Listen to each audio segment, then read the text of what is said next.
জিবিপিতে কর্মরত সিনিয়র চিকিৎসকদের private practice বন্ধের সরকারি সিদ্ধান্তের তীব্র সমালোচনা করলেন কংগ্রেস বিধায়ক সুদীপ রায় বর্মন।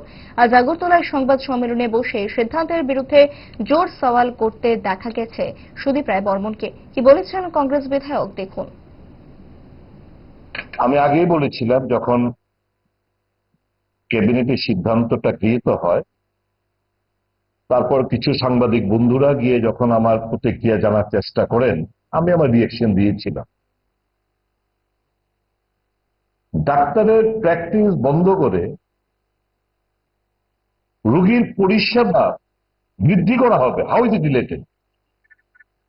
ক্যাবিনেট মেমোর মধ্যে যা উল্লেখ করা, টু ডেভেলপ, কি বলেছে যে পরিষেবা উন্নত করার জন্য এই ডাক্তারবাবুদের প্র্যাকটিস আমরা বন্ধ করে দিচ্ছি। How is it related? আপনি আমাকে বলুন না, কি করতে পারত যে during office hours, during duty hours, stern action will be taken against those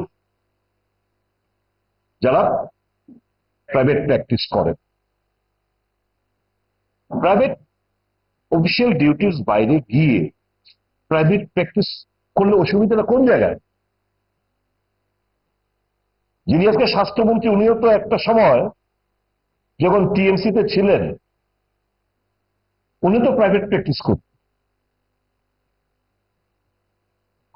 তখন কি রোগী এফেক্টেড হতো?